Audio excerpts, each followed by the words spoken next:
Letter बम से सियासी भूचाल आ गया है। घेरे में उद्धव सरकार, निशाने पर गृह मंत्री अनिल देशमुख। मुंबई के पूर्व पुलिस कमिश्नर परमबीर सिंह ने सीधे सीधे अपने ही पुराने बॉस पर हर महीने 100 करोड़ उगाही के लिए आदेश देने के आरोप लगाए हैं। लेटर बम से प्रहार, फंस गई सरकार। देशमुख बनाम परमबीर, आरोप कितना गंभीर। वसूली पर आर पार, महाराष्ट्र में तकरार। एंटीलिया के बाहर कार से मिले विस्फोटक का लेटर बम से धमाका हुआ है। हाल में मुंबई पुलिस के मुखिया पद से हटाए गए परमबीर सिंह ने अपने ही पुराने बॉस की तरह चिट्ठी से ऐसा धमाका किया है कि पूरी सरकार हिल गई है। ऐसा आरोप पहले कभी नहीं लगा कि किसी ने सीधे सीधे सरकार को घेरा हो। नौकरी पर बने कोई आईपीएस अधिकारी तो कभी नहीं। अब जरा मुंबई पुलिस कमिश्नर के पद से हटाकर डीजी होमगार्ड बनाए गए परमबीर सिंह के आरोप भी देख लीजिए। आरोप नंबर 1, गृह मंत्री देशमुख ने वसूली का दिया टारगेट। आरोप नंबर 2, सचिन वाजे को 100 करोड़ महीना का लक्ष्य। आरोप नंबर 3, मुंबई के बार रेस्टोरेंट से उगाही के लिए कहा। आरोप नंबर 4, पुलिस अधिकारियों को सीधे आदेश देते थे। आरोप नंबर 5, डेलकर खुदकुशी मामले में उकसाने का केस दर्ज करने को कहा।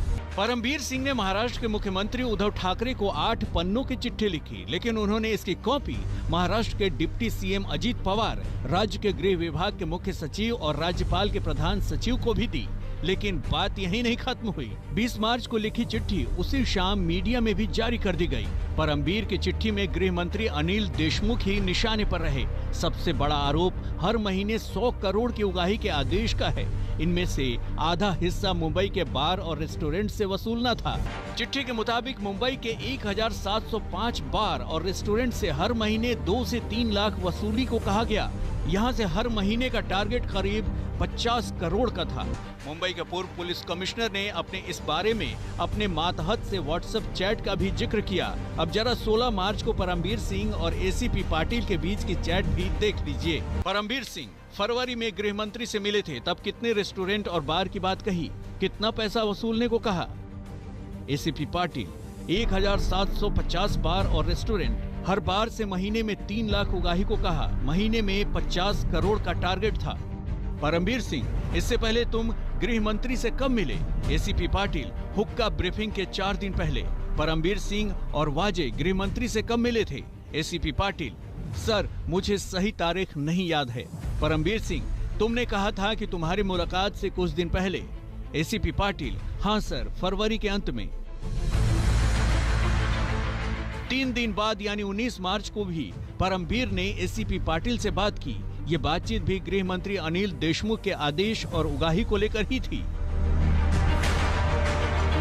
परमबीर, क्या गृह मंत्री से मिलने के बाद वाजे तुमसे मिला? एसीपी पाटिल, हाँ वाजे मिला था। परमबीर, गृह मंत्री से मुलाकात के बारे में क्या बताया? एसीपी पाटिल, 1750 बार से करीब 40 से 50 करोड़ रुपए वसूलना है। मुंबई के पूर्व पुलिस कमिश्नर परमबीर सिंह के लेटर बॉम्ब ने महाराष्ट्र की राजनीति में मानो हड़कंप मचा दिया है। आरोप गंभीर हैं और आरोप लगाने वाला एक सर्विंग सीनियर मोस्ट आईपीएस अधिकारी है। इसके ऊपर भारतीय जनता पार्टी ने सरकार पर बहुत दबाव भी बना दिया है। सरकार के लिए संकट की घड़ी है। क्या सरकार अपने आप को इस तूफान से बचा पाएगी?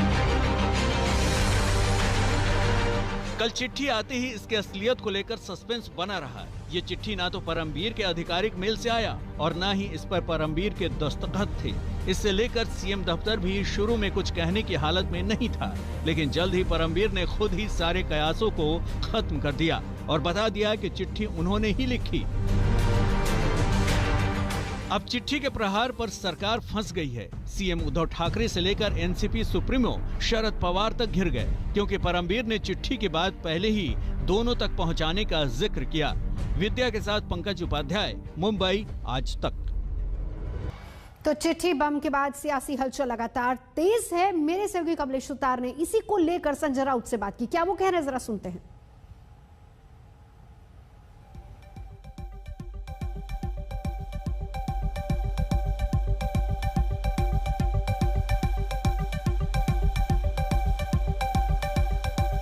रहना उचित है या नहीं, ये तो मुख्यमंत्री तय करेंगे, या इस सरकार के जो प्रमुख स्तंभ है शरद पवार साहब, वो तय करेंगे।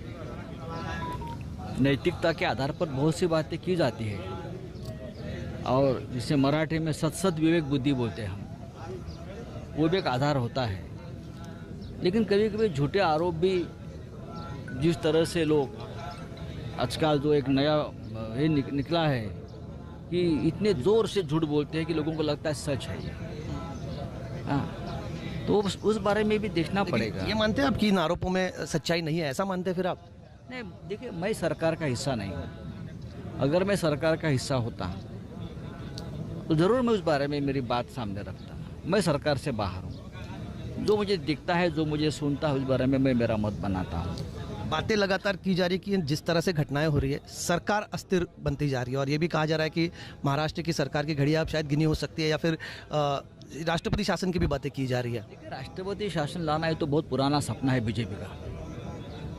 बीजेपी हजम नहीं कर पा रही अभी भी, 1.5 साल के बाद भी, कि महाराष्ट्र की सत्ता हमसे शिवसेना, कांग्रेस और एनसीपी ने खींच ली है। हाँ, उनका निवाला जो था वो निकाल लिया है उनके मुंह से।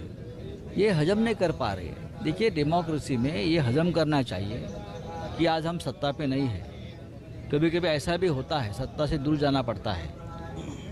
लेकिन महाराष्ट्र में बीजेपी के नेतागण हैं, वो 1.5 साल के बाद भी सीएम इन वेटिंग है कि केंद्र को लगता है कि फिर सरकार आ रही है, फिर वो सुबह आ जाए। घर के पास में, लेकिन मुझे नहीं लगता है कि जो कल की घटना हुई है, जो लेटर आया है, जो लेटर लिखा है कमिश्नर, एक्स कमिश्नर, लगभग उससे सरकार को कोई खतरा है। जरूर सरकार में अंदरूनी कुछ बदलाव हो सकते हैं, जरूर बदलाव हो सकते हैं, और बदलना भी चाहिए। सबसे पहले सरकार को इसके बाद, जिसे हम इंट्रोस्पेक्शन बोलते हैं, आत्मचिंतन, सरकार को आत्मचिंतन की ज़रूरत है। लेकिन जब कोई सत्ता पे बैठता है तो उनको लगता है कि हम बहुत ज्ञानी हैं, हम ज्ञानी हो गए, दूसरे की बात मानते नहीं। ऐसी बात नहीं होती, दूसरे की बात भी सुननी चाहिए। कौन से ऐसे मानते नहीं सरकार? नमस्कार, मैं हूं अंजना ओम कश्यप। हमें उम्मीद है ये वीडियो आपको पसंद आया होगा। लेटेस्ट खबरों के लिए यूं ही देखते रहिए आज तक, और इस वीडियो के पसंद आने पर लाइक, शेयर एंड सब्सक्राइब करना ना भूलें।